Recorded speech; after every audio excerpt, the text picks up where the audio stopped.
مولانا یہ ارشاد فرمائیے کہ حضرت شعیب علیہ السلام کی دعا ہے ربنا افتح بیننا و بین قومنا بالحق وانت خیر الفاتحین. حضرت نے یہ دعا کب فرمائی اور سر کیا پھر اس کا کوئی رزلٹ ہوا سر؟ جی حضرت شعیب علیہ السلام کی یہ جو دعا ہے نا، اصل میں حضرت شعیب علیہ السلام کو اللہ تعالیٰ نے مدین کی طرف پیغمبر بنا کر بھیجا تھا، قوم مدین کی طرف. جی. اور یہ جو مدین بعض مفسرین کے نزدیک قوم کا نام ہے اور بعض کے نزدیک شہر کا نام مدین ہے. جی. اور یہ جو مدین ہے یہ اس وقت کی آپ یوں سمجھ لیں ایک تجارتی ہب اور تجارتی منڈی کا پوری عالمی منڈی کہلاتا تھا. ٹھیک ہے. کیونکہ یہ ایسی جگہ پر محل وقوع کے اعتبار سے واقع تھا کہ جہاں پر پورے جزیرہ عرب اور جتنی بھی یہ شام ہے اور اسی طرح جتنے بھی یہ علاقے ہیں نا، وہاں یہ ایک تجارتی منڈی تھی اور یہاں سے مال جو ہے وہ پوری دنیا کے اندر ایک قسم کا لوگ جو ہے وہ لے کے جاتے تھے. ٹھیک ہے. یہی وجہ ہے کہ حضرت شعیب علیہ السلام کی جو قوم کے اندر اللہ نے کلام مجید کے اندر جو ان کی نافرمانیاں بیان فرمائی ہیں، ان کی جو خامیاں بیان فرمائی ہیں نا، ان میں سے ایک بڑی خامی یہ تھی کہ وہ ناپ تول میں کمی کرتے تھے. ٹھیک ہے. جس کو اللہ نے کلام مجید میں فرمایا الذین اذا اکتالوا علی الناس یستوفون، کہ جب دوسروں سے لیتے ہیں تو پورا پورا تول کے لیتے ہیں. وَإِذَا قَالُوهُمْ أَوْ وَزَنُوهُمْ يُخْسِرُونَ، لیکن اپنی طرف سے جب ان کو تول کے دیتے ہیں یا ان کے لیے وزن کرتے ہیں تو اس میں کیا کرتے تھے؟ کمی کرتے تھے. ناپ تول میں کمی یہ ان کا ایک بڑا عیب تھا. جی. اور یہ جو قوم تھی نا، یہ جو علاقہ تھا مدین، یہ اس وقت کا بہت زیادہ متمدن شہر کہلاتا تھا. اللہ نے ان کو بڑی مالی فراوانی عطا فرمائی تھی، زرخیز زمینیں، باغات اور ہر طرح کی اللہ تعالیٰ نے ان کے اوپر نعمتوں کی بارش کی تھی. صحیح. لیکن یہ قوم جب نافرمانی کے اندر مبتلا ہوئی، اور ایک تو یہ اللہ کے ساتھ شرک کرنے والے تھے، بت پرست تھے، پھر اسی طرح قرآن نے جو ان کے عیوب ذکر کیے ہیں، ایک ناپ تول میں کمی ہے. ایک عیب ان کے اندر یہ بھی تھا کہ یہ راستے کے اندر لوگوں کو لوٹتے تھے. اچھا. ٹھیک ہے نا. صحیح. اور اسی طرح جو لوگ حضرت شعیب علیہ السلام کے پاس جانا چاہتے تھے، ٹھیک ہے نا، تو ان کا راستہ روکتے تھے. صحیح. تو یہ چند ایک برائیاں اللہ تعالیٰ نے کلام مجید کے اندر ان کے متعلق ذکر فرمایا. عذاب کون کون سے آئے ہیں سر ان پہ؟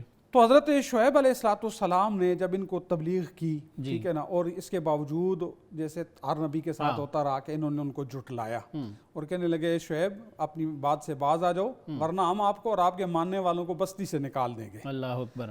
تو چانچہ حضرت شعیب علیہ السلام جب ان سے نا امید ہو گئے کہ اب یہ ایمان نہیں لائیں گے، تو حضرت شعیب علیہ السلام نے اللہ سے دعا کی ربنا افتح بیننا و بین قوم، اے اللہ ہمارے درمیان اور ہماری قوم کے درمیان آپ فیصلہ فرما دیں، فإنک خیر الفاتحین، بے شک آپ ہی بہترین فیصلہ کرنے والے، انصاف کا فیصلہ کرنے والے.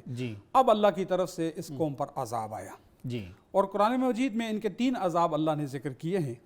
نمبر 1، ان کے اوپر اللہ نے زلزلہ جو وہ زلزلے کا عذاب آیا. ٹھیک ہے.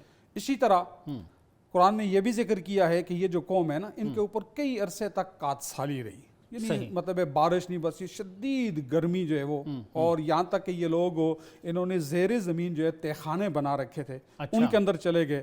لیکن جب وہاں بھی گرمی نے ستایا، کوئی صورت نہ بنی، تو اب یہ جو ہے وہ واپس باہر نکلے. اور اللہ نے جب ان کے اوپر عذاب نازل کرنے کا فیصلہ کیا تو اللہ نے آسمان کے اوپر ایک بادل بھیجا. اور یہ سارے اپنے گھروں سے جہاں چھپے ہوئے تھے نا، سارے نکل کر اس میدان میں جمع ہو گئے کہ اب بارش برسے گی اور ٹھنڈے یہ جو گرمی ہے یہ ختم ہو جائے گی، قحط سالی ختم ہوگی. اور روایات کے اندر آتا ہے کہ پہلے اس بادل سے مطلب ٹھنڈی ہوا آئی. ٹھیک ہے. خوش ہو گئے کہ اب تو جو ہے وہ کیا ہوئے گی، مطلب ہے کہ معاملہ ختم ہونے والا ہے اور اب بارش برسے گی. جب یہ سارے لوگ اس میدان میں جمع ہو گئے، اللہ نے اس بادل سے بجائے بارش کے آگ کو ان کے اوپر برسایا اور یہ سارے جل کر جو ہے وہ کیا ہو گئے، بسم ہو گئے. یہ دوسرا عذاب اللہ نے کلام مجید میں ذکر کیا. اور ایک قرآن نے یہ ذکر کیا ہے کہ اللہ نے ایک فرشتے کو بھیجا اور اس فرشتے نے آ کر ایسی چنگاڑ، ایسی آواز نکالی کہ ان کے کلیجے پھٹ گئے. اور قرآن نے کیا ذکر کیا کہ فَأَصْبَحُوا فِي دَارِهِمْ جَاثِمِينَ، صبح جب یہ اٹھے نا تو اپنے گھروں میں اس طرح پڑے ہوئے تھے جس طرح اوندے منہ جو ہے، ٹھیک ہے نا، الٹے منہ جو ہے یہ اپنے اپنے گھروں میں پڑے ہوئے تھے اور ان کے کلیجے جو ہے وہ پھٹ چکے تھے. زلزلہ ان کے اوپر آیا تھا. اور اسی طرح تیسرا عذاب قرآن نے جو ذکر کیا وہ یہ ہے کہ ان کے اوپر اللہ نے آسمان سے آگ کو برسایا. بالکل ٹھیک. اب دیکھیں اللہ نے کلام مجید کے اندر جتنے بھی پہلی قوموں کے واقعات ذکر کیے ہیں نا، ٹھیک ہے نا، خود اللہ کے رسول صلی اللہ علیہ وسلم نے فرمایا کہ پہلی قوموں کے اندر جتنی برائیاں تھیں نا، میری قوم کے اندر بھی وہ ساری کی ساری کیوں گی، پائی جائے گی. صحیح. ہمارے لیے اس میں سبق یہ ہے کہ دیکھیں حضرت شعیب علیہ السلام کی قوم پر عذاب کیوں آیا.